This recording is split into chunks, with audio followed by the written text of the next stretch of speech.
पहिल्या काही प्रश्नांची उत्तरं सोपी वाटतील, पण पुढचे प्रश्न अनेकांना गोंधळात टाकतील. म्हणून एकही प्रश्न स्किप करू नका. पाहूया तुम्ही शेवटपर्यंत किती प्रश्नांची उत्तरे बरोबर देता. आणि जर तुम्हाला क्विज आणि पझल गेम्स आवडत असतील तर या यूट्यूब चॅनलला सबस्क्राईब करायला विसरू नका. चला सुरू करूया आजचे चॅलेंज. कोडे क्रमांक 1. मी लहान असताना उंच असतो आणि म्हातारा झाल्यावर ठेंगणा होतो. अंधारात तुम्हाला प्रकाश देतो. ओळखा पाहू मी कोण?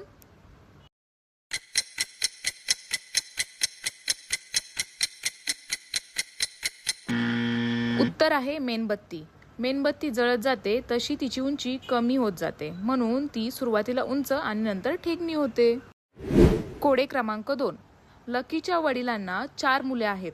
सोमवार, मंगळवार, बुधवार आणि तुम्ही सांगा बरं चौथा कोण असेल?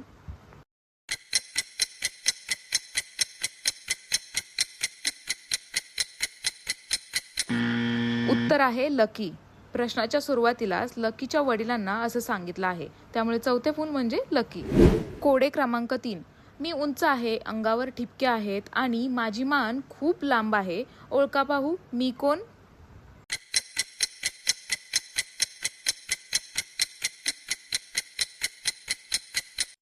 उत्तर आहे जिराफ. कोडे क्रमांक 4. मी एक प्रसिद्ध सेलिब्रिटी मासा आहे.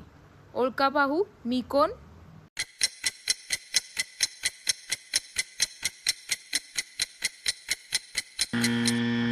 उत्तर आहे स्टारफिश. स्टार म्हणजे तारा आणि सेलिब्रिटीला देखील स्टार म्हणून ओळखतात, म्हणून उत्तर आहे स्टारफिश. तुमच्याकडे 100 रुपये आहेत. तुम्ही 50 रुपये खर्च केले आणि उरलेल्या पैशांपैकी 50% परत खर्च केले. तुमच्याकडे किती रुपये उरले? करा विचार करा.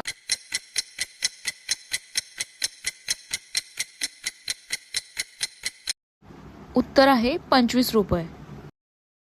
कोडे क्रमांक 6.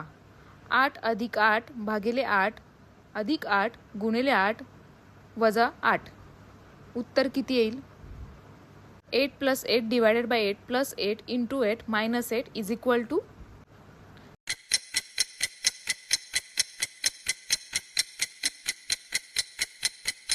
तर उत्तर आहे 65. कोडे क्रमांक 7. एका खोलीत 4 कोपरे आहेत. प्रत्येक कोपऱ्यात एक मांजर बसलेली आहे. प्रत्येक मांजरीसमोर 3 मांजरी आहेत. खोलीत एकूण किती मांजरी आहेत?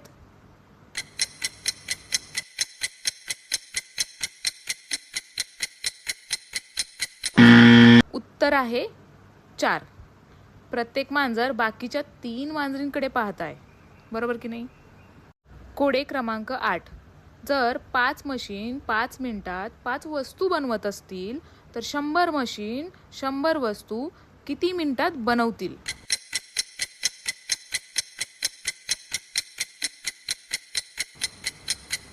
उत्तर आहे 5 मिनिटे.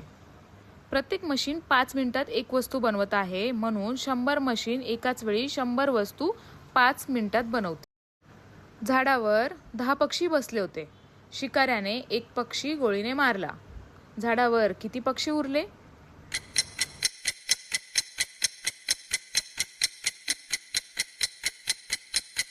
तर उत्तर आहे 0, कारण गोळीच्या आवाजाने बाकीचे पक्षी पण उडून गेले. एका कोंबड्याने महाराष्ट्र किंवा गुजरातच्या बॉर्डरवर सीमेवर अंडे दिले. तर अंडे नेमके कोणाच्या राज्यात गेले, महाराष्ट्र की गुजरात?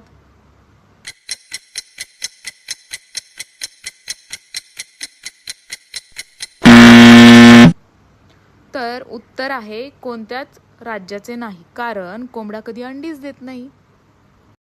हा व्हिडिओ तुम्ही शेवटपर्यंत नक्की पहा, कारण या व्हिडिओच्या शेवटी मी तुम्हाला एक छान असा क्वेश्चन विचारणार आहे. बहुतांशी लोकांना त्या क्वेश्चनचे आन्सर माहिती असणार आहे. आता तुम्ही बोलत असाल की हे पझल्स गेम इतके का महत्त्वाचे आहेत? अनेकांना वाटतं की ही कोडी किंवा पझल्स गेम मनोरंजनासाठी असतात का? पण प्रत्यक्षात ते आपल्या मेंदूसाठी एक उत्तम व्यायाम असतो. काय होतं तर लॉजिकल थिंकिंग वाढते, ऑब्झर्वेशन स्किल्स सुधारतात, पेशन्स आणि फोकस वाढतो, लिसनिंग स्किल्स मजबूत होतात, प्रॉब्लेम सॉल्विंग स्किल्स विकसित होतात, डिसिजन मेकिंग सुधारते आणि सर्वात महत्त्वाचं की मेमरी पॉवरसुद्धा वाढते. म्हणूनच अशा पझल्स गेम्स फक्त मनोरंजन नसून तुमच्या मेंदूला अधिक सक्रिय, वेगवान आणि हुशार बनवण्याचा एक मजेदार मार्ग आहे. आता खूप झाले ट्रिकी क्वेश्चन, आता सिंपल जीके क्वेश्चन. मला सांगा, भारताचा राष्ट्रीय प्राणी कोणता आहे? या क्वेश्चनचे उत्तर तुम्ही मला कमेंट बॉक्समध्ये नक्की सांगा आणि वरील किती पझलपैकी तुम्ही किती मार्क्स मिळाले, किती पॉईंट्स मिळाले हेही कमेंट बॉक्समध्ये नक्की सांगा.